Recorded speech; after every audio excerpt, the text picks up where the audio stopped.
Gentlemen, welcome to another Tandem Series review.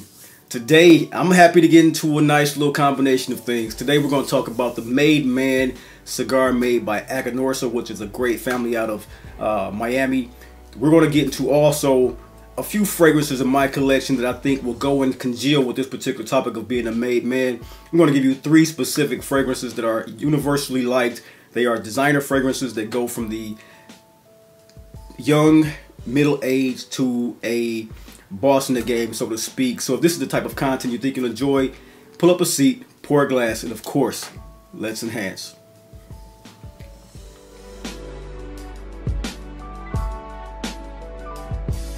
And gentlemen, welcome to the Dry Down, the lifestyle channel where we as enthusiasts aspire to enhance and elevate our olfactive sensory experiences through the understanding of the different aromas, facets, and nuances of scent, cigars, and wine. I'm your host, Chris. Welcome to today's experience. We're going to get right in. Today we're going to talk about the Made Man cigar made by the family Aganorsa. Aganorsa Leaf is one of the best cigars that I came into contact with it back in 2019. I believe it is 2019 to 2020, just on the cusp of the great pandemic. They had this Aganorsa Leaf Supreme, I believe it was, either Superior or Supreme. I can't remember the name off the top of my head, but they had a great cigar that I smoked plenty of. And this one I received in, and it does not prominently display the Aganorsa Leaf or Aganorsa brand on it, but if you know, you know. So this is the Made Man cigar. This is a beautifully done leathery cacao wrapper, minimum veins, just beautifully done, triple cap, nicely packed, great little footband and headband. Made Man. The rose signifies the oath of Omertà for the Italian mob, as I am told. I can't confirm or deny that. It is the oath of honor, so to speak. So what you get in this particular cigar, what I got when I smoked it, it was a classic refined taste of the Corojo 99 wrapper. If you know about Corojo 99 wrappers, it's like to me a Kentucky cured type of wrapper leaf, and it has a great amount of sweetness, a great amount of peppery nuance. It also has almost like a green sweetness to it. Now, so green sweetness to me would be something like a sweet bell pepper, or even in some cases, if I'm eating something that has a celery in it, that celery comes off a bit sweet. So say I'm eating celery inside of a tomato-based dish like a lasagna or a spaghetti, something like that. That celery will carry some of the sweetness from the tomato-based paste, and it will bring a certain nuance to you. So for me, in this particular cigar, when I smoked it, those are some of the prevailing tastes that I got from it. This is a cigar that smoked for me about an hour long. It was great the first, second, and third, and I'm going to get to you guys exactly what I smoked in those particular segments. The first third of this particular cigar was one, it had a particular draw about it in the first third that did not go along to the second and final third of the cigar. The first third was a very tightly compact smoke. It had a billowing white smoke to come off of it, but it was very, very constricting in the way it pulled. The opening was that earthy tobacco slash leathery slash almost a slight bit of bitter cacao, and like a bitter cacao and like a malty sweetness. So you'll get like a bitter cacao slash a malted coffee in that first third.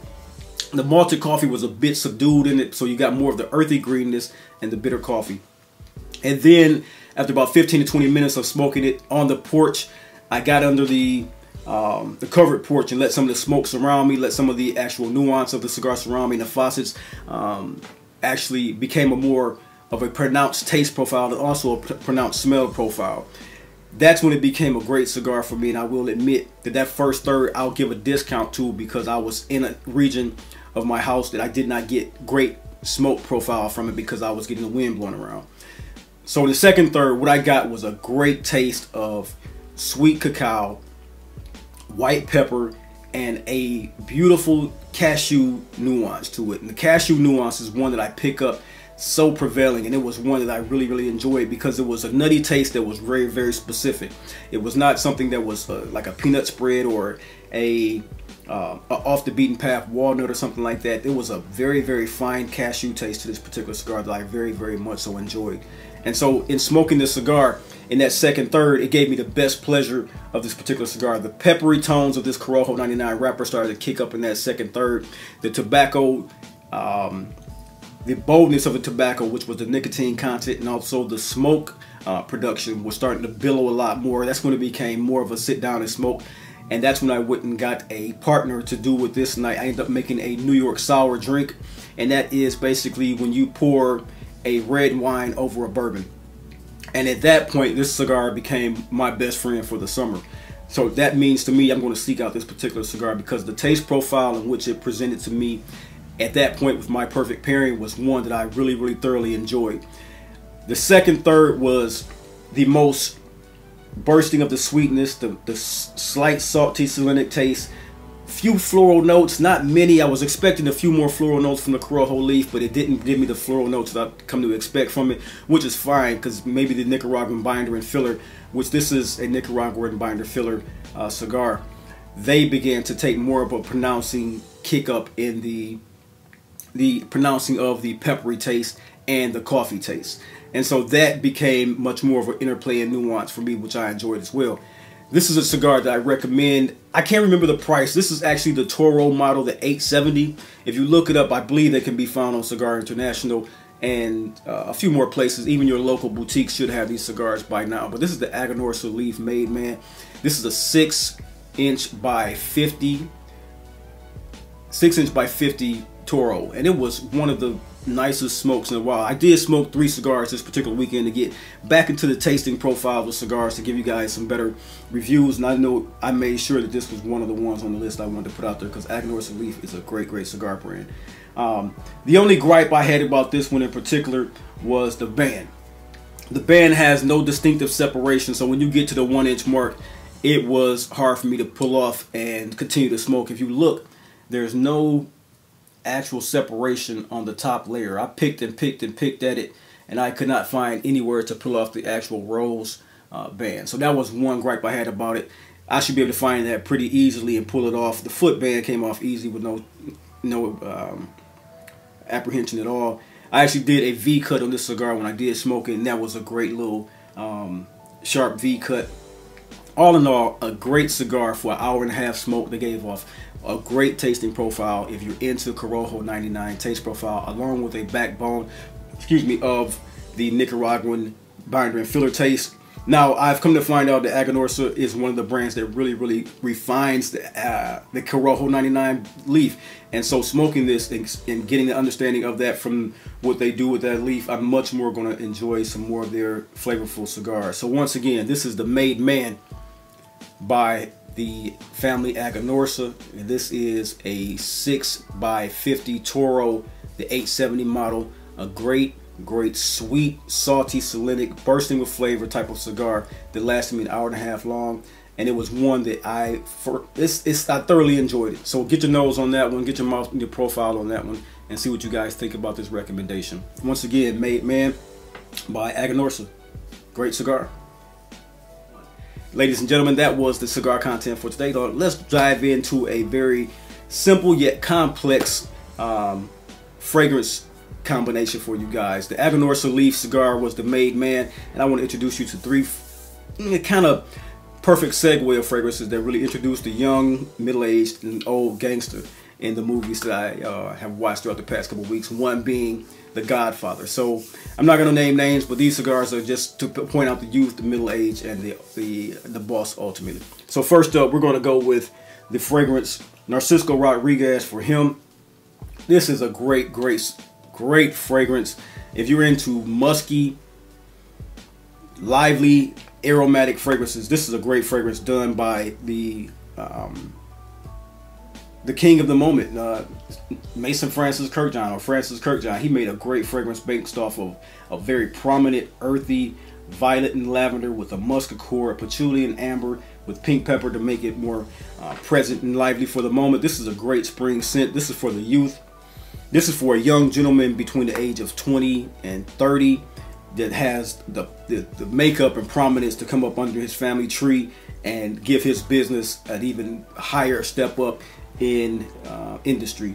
So this one here, like I said, this is a great fragrance that has violet, lavender, and pink pepper. The violet stays with this fragrance throughout it. It's the opening accord that goes throughout the entire wearing of the fragrance. And on this one, it's a pretty powerful scent. It's an EDT that lasts about 7 hours long on the skin. What you get mostly and most prominent is that violet and lavender combination. A very aromatic, earthy feel to this with the musk, the actual combination of musk that Mason Francis Kurkdjian put into this is one of the most I won't say beautiful, but nicest ways of putting in an addition of musk to a fragrance, to not give it something powdery or floral or even aspects of clean. The musk in this stays a bit dirty, a bit raunchy, but also mysterious and sophisticated. And that's one thing about this particular scent that you'll come to love if you wear this particular scent around people. They're going to come to love that aromatic, that vibrant aromatic, spicy and floral woody notes, this earthy and animalic from that patchouli and musk with the amber. It's very nicely done scent that I think any man, any young man should get their nose on and put in their collection to come under a gray suit, a stark black suit, any suit that puts you into the mindset of coming under as an apprentice to be the boss. This is it for him by Narcisco Rodriguez. Next up, guys, I hate to do this to you, but why not represent and show you what's in the collection? This is a fragrance by the house of Ralph Lauren, and this is Ralph Lauren Romance.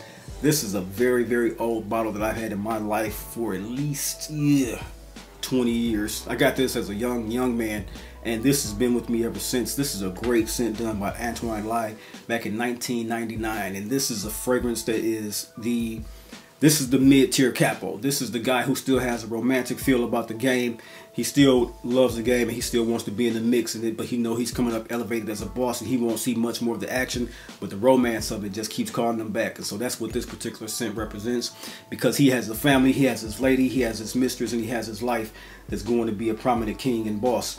This is one that's built off of a great ginseng and ginger accord. When it opens up, it's done with mandarin and pistachio leaf, which is a very particular amalgamation of mysterious notes and fresh accords that is great for any mid-level gentleman.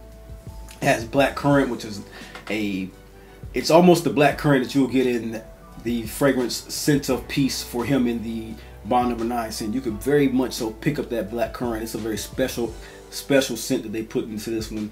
The lavender and orange in this one makes it a bit aromatic and citrus feeling, like I said, with the mandarin orange and just the plain. They have a two-note structure, a mandarin orange and just an orange. I'm assuming the mandarin orange is one that gives us a particular sweetness, and while the orange gives off the particular brightness, because they can come off two different ways if you pick them up in the oil form. The mandarin is almost connotated as the sweet orange, and the orange is always a citrusy smell. So if you pick those up, you'll understand what I'm saying with that. It comes down to a mid-level cardamom and basil with the lily of the valley and geranium rose mid, saffron, and just a great smell of the particular celery note that I talked about in the Aganorsa leaf cigar. You'd be amazed at how you could pick up these things in the cigars, and then the nuances of the cigars, the nuances of wines, and then you can remember them inside of actual potions, these great performing eau de toilettes, eau de parfums, and parfums that you pick up throughout your life, and remember that something had something or smelled familiar to you. So this is the Corleone mid-level guy coming in with all of the restaurateurs, the actual action and play. It then mellows out with a nice oak moss and patchouli with a very nuanced cypress pine accord in the base with a vetiver touch. Makes it a real gentleman scent for the evening, a real capo scent. Once again, if you could find this, there are a few on the market. If you guys are really interested in this, this is one that's held up. And the thing about so many Ralph Lauren fragrances done by these perfumers, however inexpensive we presume or assume them to be, I find more often than not that most of my Ralph Lauren collection holds up over time. Like this one to me has not lost any of its scent profile. All of its the opening accords are still there as I remember. It actually has this essence that is that ginger and ginseng, which is a very peculiar note across that pistachio leaf.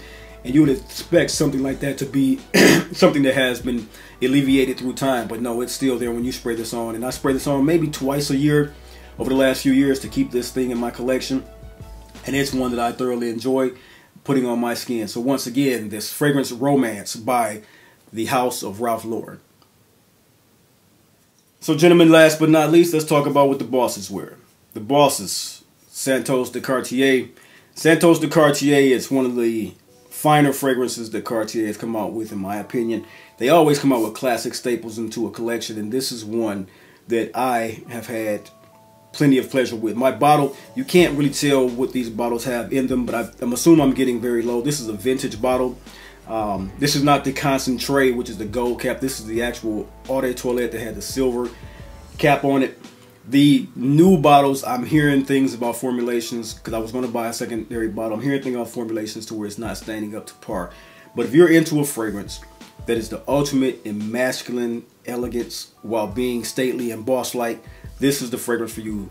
Santos de Cartier is built around a fiery, astringent, yet lovable and aromatic juniper and lavender opening with a very, very prominent bergamot accord. And you know, when you start thinking about the bosses that play, it's about spicy, woody fragrances that come off smoky, woody, slightly citrusy, but not playful. Very, very austere and boss-like. You don't want to be anything other than that when you come off with your dress and your smell.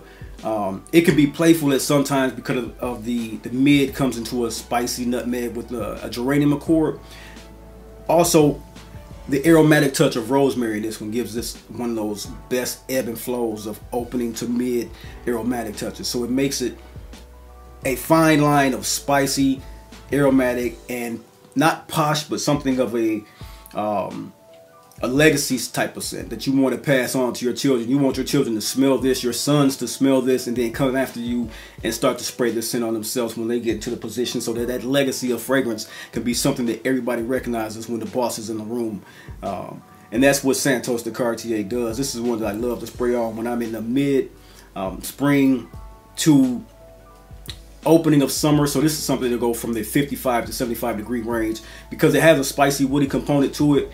If you do it in the summertime, you can, but just don't spray too much of it. But if you spray it on through the spring and fall season, this is one of the best universally loved signature scents that you can have. It goes into a nice woody base of cedar, patchouli, vetiver, and sandalwood. But the thing about the concoction at the end of this, which you'll tend to enjoy, which is this milky sweet coconut feel to it.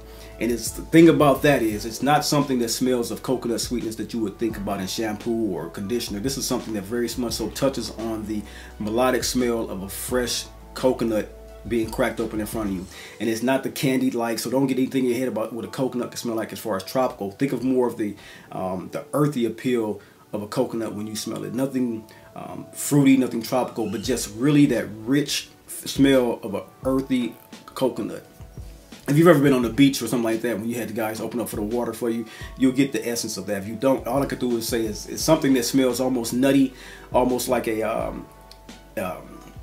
bark, so to speak. And that's what you get in the heart of this one. It's slightly, I want to say aquatic, watery, but it's more coconut slash nutty, earthy. And that's a great way to put a profile together as an older gentleman in his 40s and 50s to put out a scent that he wants to carry on and leave a legacy for his kids. And that is Santos de Cartier, another scent that's been in my collection for some time that I think you guys should get your nose on. This is just a couple of things that I wanted to put out for you guys and bring up because we were talking about the made man and the situation that there fits. Once again, Santos de Cartier by the House of Cartier. The Eau de Parfum, or the Eau de Toilette, I should say. I like this scent. Ladies and gentlemen, that has been my content for you guys today. I hope as always you guys enjoy this specific video. This is one that I really want to jump back into and bring forth a cigar for you guys, and also let you know that this cigar content is coming back and coming back strong, especially when it becomes summertime, where I do most of my smoking outdoors and then enjoy it with more friends and family, because like that connection can happen, and so I can sit down and really think about what I'm smoking and go about the profile and present it to you guys. So I'm just elated to bring that content back to you guys. So as always, if you found anything entertaining and educational about this particular video, all I ask that you do is hit the like button, subscribe if you have not. Also, guys, hit the bell icon. I'm starting to understand that the people in my subscription base are watching more and more of my content. I'm understanding that YouTube is telling me more of you guys are hitting that bell and it's reaching you guys. So I'm thankful for you guys for doing that. I'm thankful for being able to create this content for you gentlemen. Everyone is in this for the like-minded situation, which is elevating themselves to be the best man they can be, and I'm here for you, and I'm glad you were here for me. Until next time, until next video, peace.